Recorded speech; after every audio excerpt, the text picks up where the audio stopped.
After the release of 2002's Panic Room, director David Fincher took a 5-year hiatus from feature films. But that doesn't mean he was sipping margaritas poolside for half a decade.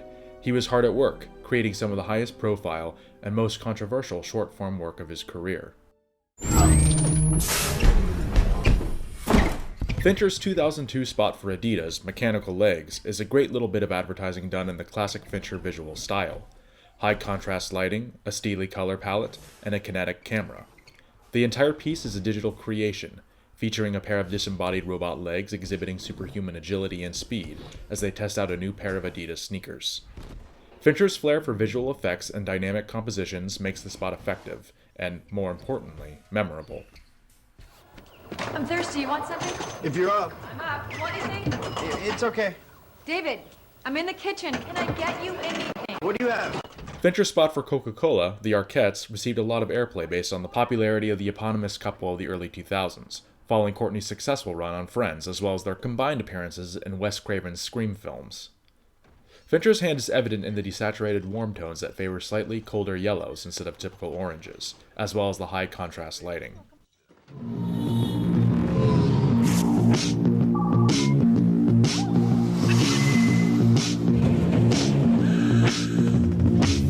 In 2004, Fincher was commissioned by Zalibri to realize a stunning concept called Beauty for Sale.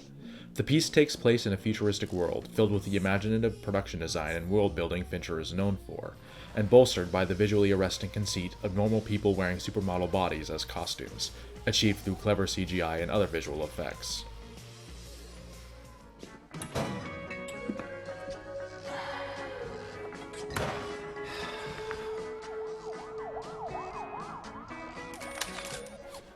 Fincher's 2005 spot for Heineken, Beer Run, stars his regular collaborator Brad Pitt as himself, adventurously trekking out into the urban night for a case of Heineken while avoiding the hordes of adoring fans and paparazzi. A green-yellow color cast is applied over the image, which accentuates the high contrast lighting and evokes not only the color branding of Heineken itself, but Fight Club's unique color palette as well. I'm becoming less defined as days go by, fading away. Well, you might say I'm losing focus. Fincher's only music video during this period was created for Nine Inch Nails' single Only. Fincher had already been associated with frontman Trent Reznor due to the inclusion of a remix of Reznor's Closer in the opening credits to Seven, but this is the first instance of the two men working together directly. Reznor would go on to become a regular composer for Fincher, beginning with The Social Network and continuing on to today. Interestingly, the video is presented in the square 4:3 aspect ratio, but the look is classic Fincher. High contrast lighting, a steely, sterile gray color palette, and a constantly moving camera that gives the simple concept a dose of electric energy. The concept serves Fincher's fascination with tech, with a Mac laptop acting as the centerpiece to this 21st century orchestra.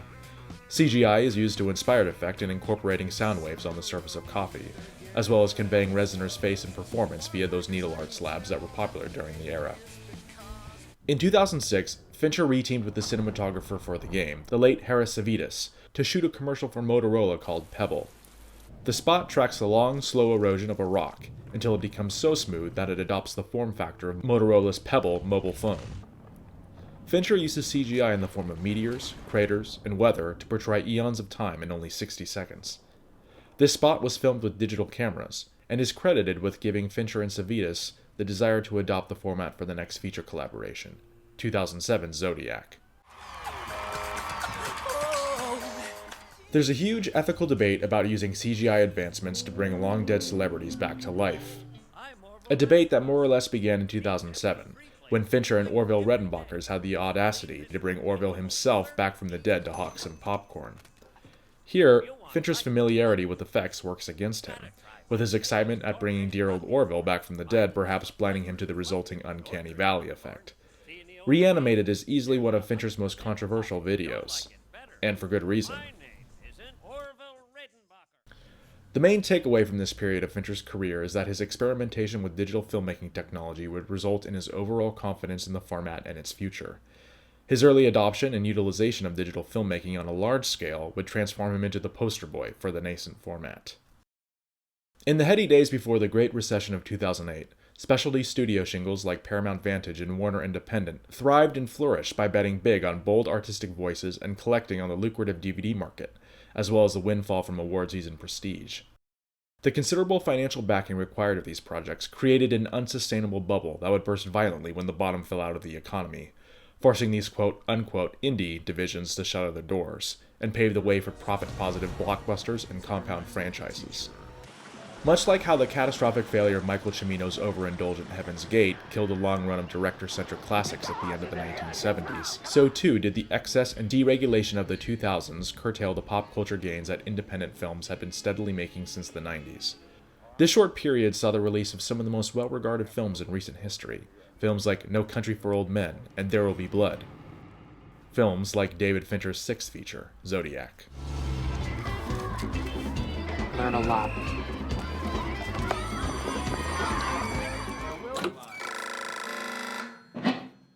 Hello? Hello, this is Melvin Belli. Who am I speaking with? This is the Zodiac speaking. Is there something I can call you that's a little less ominous? Sam. Sam. Zodiac's journey to the screen was a long, arduous one, much like the real-life investigation itself. The creative breakthrough came when writer James Vanderbilt based his script off Robert Graysmith's book of the same name.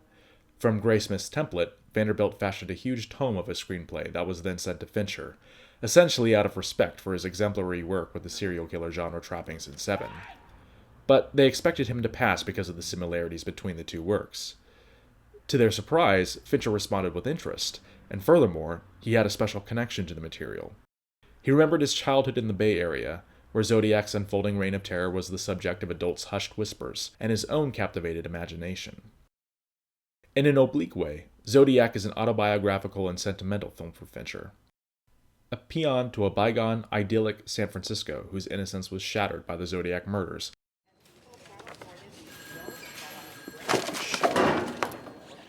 Fuck, I'm done. Jesus. Tell me it's not a piece of bloody shit. Sir, fuck! Oh, fucking crap! I feel it in my bones. You ache to know my name, and so I'll clue you in. But then why spoil the game? Happy Halloween. Paul, you did call him a latent homosexual in at least one of your articles. Dave, I want a gun. Zodiac spans 3 decades of San Francisco history, using the sense of paranoia and panic that enveloped the city during his reign of terror as the chief focusing prism. The film centers around a triptych of leads in Jake Gyllenhaal, Robert Downey Jr., and Mark Ruffalo. The author of the film's source text, Robert Graysmith, is depicted by Gyllenhaal as a goody two-shoes Boy Scout and single father who throws himself into a downward spiral of obsession. Dave Tosky sent you? Yes. Why? Maybe he thought that I could do some good. What are you, some kind of Boy Scout? Eagle Scout, actually, first class. His sweet-natured pluckiness is the antithesis of the hard-boiled, cynical detective archetype we've come to expect from these types of films. How'd you know he was gonna send another code? I just guessed. Just guessed. The first one seemed too easy. This can no longer be ignored. What is that you're drinking? It's an Aqua Velva. We wouldn't make fun of it if you tried it.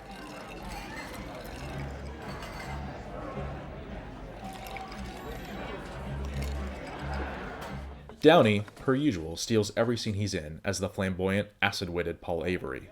Who is this guy? He wishes to remain anonymous. I wish to remain infamous. So we're gonna get along great. I've got Napo, Vallejo, and DOJ looking at me sideways, and Riverside's telling me I'm on a snipe hunt. Ruffalo more than holds his own as the detail-oriented police inspector in a bow tie, David Tosky, whose actions during the Zodiac case inspire the character of Dirty Harry. These 3 unconventional leads ooze period authenticity, captivating our attention for the entirety of Zodiac's marathon 3-hour running time. In Zodiac's supporting cast, Fincher has assembled an unexpected and truly eclectic mix of fine character actors. John Carroll Lynch plays Arthur Lee Allen, the prime suspect in Tosky and Graysmith's investigation. He also said that you made statements about killing school children. I'm not the Zodiac. And if I was, I certainly wouldn't tell you. Lynch assumes an inherently creepy demeanor that, at the same time, is not overtly threatening. Lynch understands that he has a huge obligation in playing Alan responsibly, since the storyline effectively convicts Alan posthumously as the Zodiac. Hello, Arthur. Remember us? When the Zodiac killer is seen on screen, you might notice that it's not actually Lynch playing the role. Fincher wisely uses a different actor for each on-screen Zodiac appearance as a way to further cloud the killer's true identity and abstain from implicating Alan further than the storyline already does. Additionally, this echoes actual survivor testimonies, which were riddled with conflicting and mismatching appearance descriptions. Glenna said you were a cartoonist. Oh, yeah. What are you doing at a gun range? Reading. Get some more... You need some more napkins. Indie queen Chloe Sevigny plays Melanie, Graysmith's second wife who grows increasingly alienated by his Zodiac obsession as the years pass. As local San Francisco television celebrity Melvin Belli, Brian Cox oozes a professorial confidence and gravitas. You sound like you're in a great deal of pain. My head aches. I'm so sick. Oh, I'm gonna kill them. Elias Codius plays Sergeant Molinax, an embattled Vallejo police chief, while Dermot Mulroney plays Toski's own chief, Captain Marty Lee. P.T. Anderson Company regular Philip Baker Hall appears as Sherwood Morrill, an esteemed handwriting analyst whose expertise is thrown into question as he succumbs to an escalating alcohol problem. Comedian Adam Goldberg appears in a small role as Duffy Jennings, Avery's sarcastic replacement at the Chronicle. And eagle-eyed Fincher fanatics will also spot the presence of Zach Grenier, who played Edward Norton's boss in Fight Club. Shoot him, yeah? He stops, puts it in park, boom. I shoot him on the right side. He slumps right. Maybe you've got your hand on his collar when you shoot. All right, so either way, I just dumped a quart of blood in the front seat. So why do you get in the front seat? For the money. But he's dead. You could just reach over the seat, pull out his wallet. You don't have to go anywhere near the blood. So why do you get in the front seat? What sets Zodiac apart from other thrillers of its ilk is its dogged attention to detail. Fincher and Vanderbilt built their story using only the facts, gathered from a mix of eyewitness testimony, authentic police documentation, and forensics evidence. The film doesn't depict any murder sequence in which there weren't any survivors, since the dead obviously can't provide accurate details about what went down. Another differentiating aspect of the film is the passage of time being utilized as a major theme, conveyed not just by on-screen X months or years later subtitles, but also by inspired vignettes, like a changing cityscape or music radio montages over a black screen. A generation of hostility and to launch a new has now led to the death of 50,000 Americans and several hundred thousand Vietnamese. Zodiac's focus lies in the maddening contradiction of factual accounts that stymied real-life investigators and led to missed clues and dead-end leads. The true identity of the Zodiac was never solved, and the film goes to painstaking lengths to show us exactly why that was the outcome. Zodiac attempts to deconstruct the larger-than-life myth of its namesake, but it also can't help exaggerating him in our own cultural consciousness as the serial killer who got away. A modern boogeyman like Jason or Freddy that transcends the constraints of time and could pop up again at any time to resume his bloody campaign. Don't get up. I want her to tie you up. Zodiac is a very important film within Fincher's filmography in that it marks a drastic shift in his style, ushering in a reinvigorated second act fueled by the rise of digital filmmaking cameras that can match celluloid, pixel for crystal. Fincher's early adoption served as a tastemaker's vote of confidence in a fledgling technology, and substantially bolstered the rate of adoption by other filmmakers. Having shot several of his previous commercials on digital with Harris Savides, Fincher was confident enough that the digital cameras could meet the rigorous demands of his vision for Zodiac, and he subsequently enlisted Savides' experience as insurance towards that end. Shooting on the Thomson Viper Filmstream camera in 1080p and presenting in the 240:1 aspect ratio, Fincher is able to successfully replicate his signature aesthetic while substantially building on it with the new tools afforded him. Because of digital's extraordinary low-light sensitivity, Fincher and Savides confidently underexpose their image with high-contrast shadowy lighting, many times using just the available practical lights, which resulted in moody, cavernous interior sequences and bright, idyllic exteriors. Fincher is able to create something of a mundane, workaday look that stays within his established color palette of yellow warm tones and blue-teal cold casts. The procedural, methodical nature of the story is echoed in the observational, objective camera movement and editing. Fincher's dolly and technocrane work is deliberate and precise, as is every cut by Angus Wall in his first solo editing gig for Fincher after co-editing several of his previous features. Wall's work was certainly cut out for him, judging by Fincher's well-documented insistence on doing as many takes as required in order to get the performance he wanted.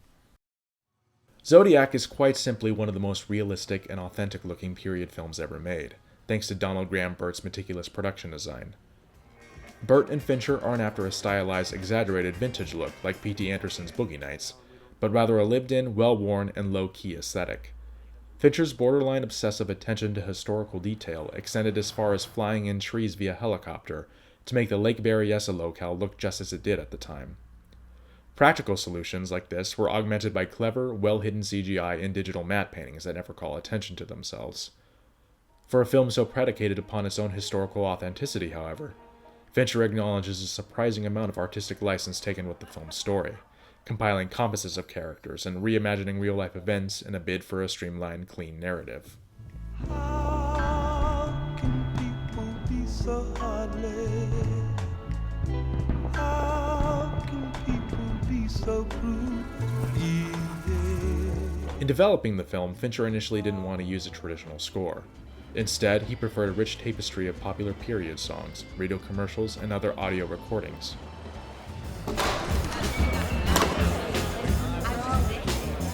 Have you considered the killer might be Paul Avery? Frequently. Toward that end, he used several different styles of music to reflect the changing decades, such as jazz, R&B, and psychedelic folk rock like Donovan's Hurdy-Gurdy Man, which takes on a pitch-black, foreboding feel when it plays over the film's opening sequence.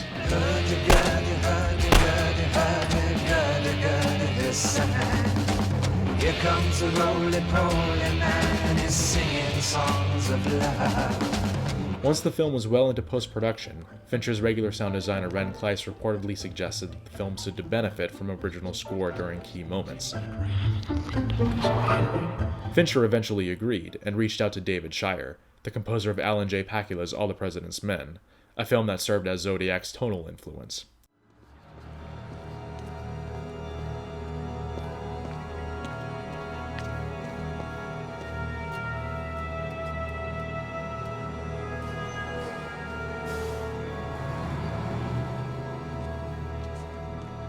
Shire's score is spare, utilizing minimal piano chords to create a brooding suite of cues that echo the film's sense of oblique danger and consuming obsession.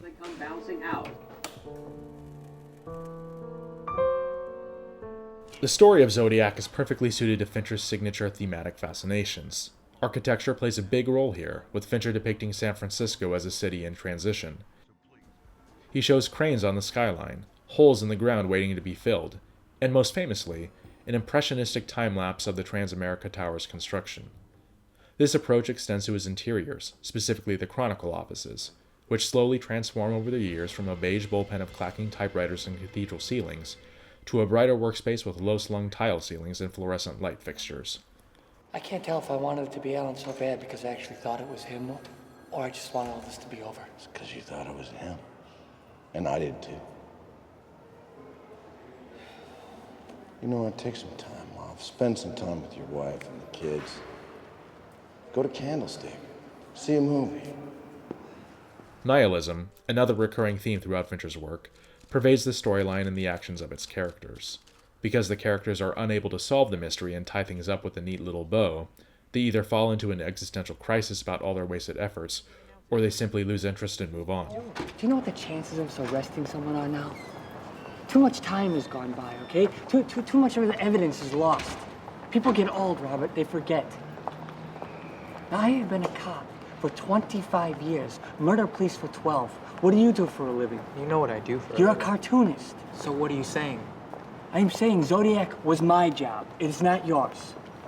Fincher's exploration of film's inherent artifice is present here in very meta stylings. Film canisters and their contents become promising leads and clues, and the characters get to watch movies about themselves on the screen.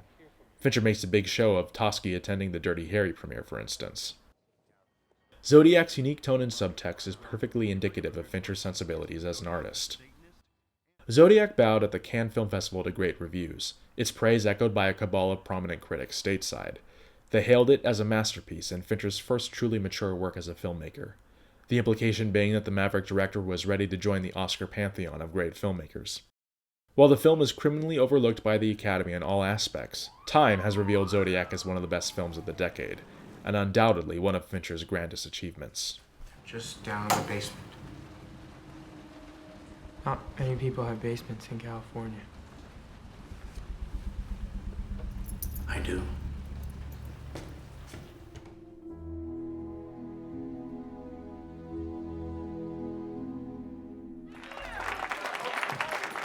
And what's this old man's erudition? He's got the devil on his back trying to ride him into the grave before his time. Out, Zebika! Yes. Out, Beelzebub! Yes. Right. How old are you?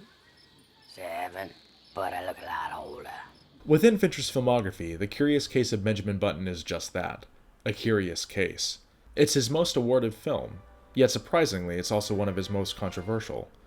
The film is not well liked amongst the film community at large, let alone his devoted fanbase.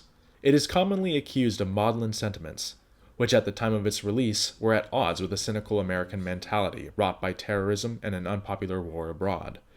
However, as the long march of time strips the film of the context of its release, its fundamental integrity increasingly reveals itself.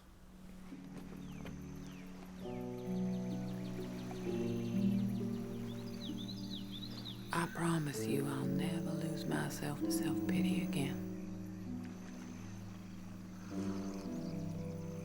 And I think, right there and then, she realized none of us is perfect forever.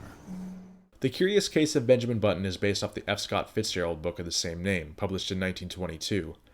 A film adaptation had been in development since the 1970s, associated with a wide variety of big Hollywood names like Steven Spielberg, Robert Zemeckis, and Jack Nicholson. However, the idea never picked up much steam due to the storyline of a man aging in reverse, which in the age before CGI would require 5 different actors playing Button at various stages of his life. Understandably, a leading role split up between 5 men wouldn't appeal to any one movie star, and the studio couldn't justify the required budget with a cast of unknowns. After a while, most executives started talking about it in the past tense as one of those great screenplays that never got made. By the early 2000s, executives began to realize that CGI technology had caught up with the demand for a single actor to portray Button. They brought Forrest Gump scribe Eric Rothbard to try his hand at a new draft, but the project really began generating momentum when Fincher, fresh off the success of Panic Room, became involved. Working with Spielberg's producers Kathleen Kennedy and Frank Marshall, he developed the film simultaneously with Zodiac, which ended up going before cameras first. Fincher's creative steerage was instrumental in securing the participation of Brad Pitt, and with the decision to forsake the novel's original Baltimore setting in favor of New Orleans and its generous post-Katrina tax incentives, the project was finally given the green light after decades of development. I'm not as old as I look. I thought so. I heard Mama and Tizzy whisper and they said I was gonna die soon, but maybe not. You're odd. Brad Pitt's third collaboration with Fincher turns out to also be his most sophisticated. As the titular Benjamin Button, Pitt must convey a complex, singularly unique life through all its various stages and differing attitudes. The main through line of Pitt's performance is that of a curious innocent, who soaks in everything around him with wide-eyed glee because he was never supposed to live long enough to see it anyway. Wait. I want to remember us just as we are now. The majority of Pitt's performance is augmented by CGI, but his characterization is consistent and takes advantage of his off-kilter leading man sensibilities. Daisy? Oh my God. Cate Blanchett's Daisy is an inspired counterpart, embodying a complex character who is both tender and cold, idealistic and practical. Like Pitt, Blanchett must convey the full spectrum of womanhood within her performance, and does so quite convincingly, with a little help from CGI de-aging techniques and conventional makeup prosthetics. I don't want to be with you. I tried to tell you that in New York. You don't listen. I change your mind. I think I may have given you the wrong impression. Beg pardon? Tilda Swinton plays Liz Abbott, Benjamin's mistress and lover during a short residency in a grand old Russian hotel. Swinton, like Blanchett, is capable of playing a wide variety of age ranges, and here she portrays an older, sophisticated, and worldly woman who introduces Benjamin to the adult world of secret love affairs and fine caviar. Where in God's name have you been? Get in here. You take my breath away, you know that? Oh, Lord, I was so worried about you. As Benjamin's adopted mother, Queenie, Taraji P. Henson is a revelation. She projects a strong, resilient dignity that allows her to essentially run the show at the old folks' home Benjamin grew up in. Mahershala Ali, better known for his role in Fincher's House of Cards series, works with the director for the first time here as Tizzy, Queenie's lover and a distinguished, mild-mannered father figure to Benjamin. Jason Fleming plays Benjamin's real father, Thomas Button, as a man besieged by melancholy over how his life has turned out. Your mother died, giving birth to you. I thought you were a monster. I promised you, Mother, I'd make sure you were safe.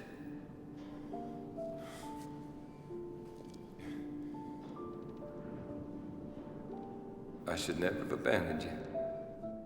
He's a rich man, but all the money in the world couldn't have prevented his current situation, so he keeps Benjamin at an emotional distance until it's time to pass his legacy and wealth on. And last, but not least, Elias Koteas, in his second consecutive performance for Fincher following Zodiac, plays Monsieur Gateau, a blind clockmaker. Consumed by grief after losing his son to the Great War, Gateau constructs a clock that hangs in the New Orleans train station and runs backwards, thus paralleling Benjamin Button's own life. The Curious Case of Benjamin Button furthers Fincher's foray into the digital realm. Working with the new visual collaborator and cinematographer Claudio Miranda, Fincher once again utilizes the Viper Filmstream camera to establish an all-digital workflow. Indeed, not a single frame ever saw celluloid before the striking of release prints. Acquisition, editing, and mastering was done entirely with bits and pixels, ones and zeros. Presented in Fincher's preferred 240:1 aspect ratio, the film is easily the director's warmest-looking picture to date. The frame is tinged with a slight layer of sepia, while the warm tones veer towards the yellow part of the color spectrum, and a cold blue-teal cast defines the current-day Katrina sequences. The incorporation of practical lights into the frame creates a high-contrast lighting scheme while making for moody, intimate interiors that evoke the old-world feel of New Orleans. Fincher's color palette deals mainly in earth and metal tones, which makes the presence of red all the more striking when it finally appears. The color red in general seldom makes an appearance in Fincher's work, a phenomenon that can be chalked up to Fincher's self-avowed aversion to the color as it appears on film due to its distracting nature. However, with Daisy's dress in particular, the costume designers were able to convince Fincher that the distraction served a legitimate story purpose.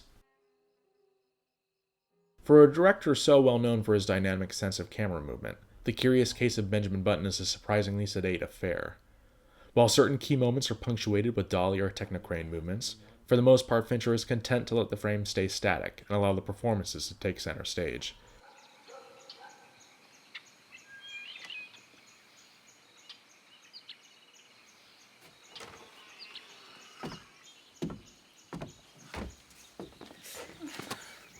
This approach is bolstered by returning production designer Donald Graham Burt's exceptional period reconstructions, themselves augmented with CGI and digital matte paintings. Fincher's regular editor Angus Wall stitches everything together in a deliberate, meaningful fashion that eschews flash in favor of truth and emotion. Kirk Baxter joins Wall and would go on to become part of Fincher's core editing team himself. You can change or stay the same. There are no rules to this thing. We can make the best or the worst of it. I hope you make the best of it. For the film's music, Fincher collaborates with Alexandre Desplat, who creates an elegiac, nostalgic score that's heavy on the lush romanticism, standing in stark contrast to the moody, foreboding scores that Howard Shore or David Shire created for Fincher's earlier films.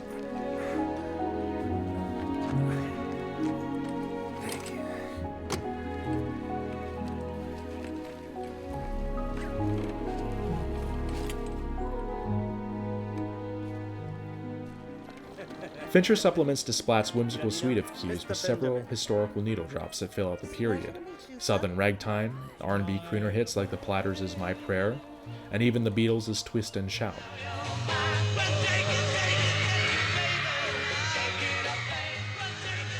Above all of these, the incorporation of Scott Joplin's Bethina Waltz stands out as the most powerful and cutting of cues. Some people are born to sit by a river. Some get struck by lightning. Some have an ear for music. Some are artists. Some swim. Some know buttons. Some know Shakespeare. Some are mothers. And some people dance.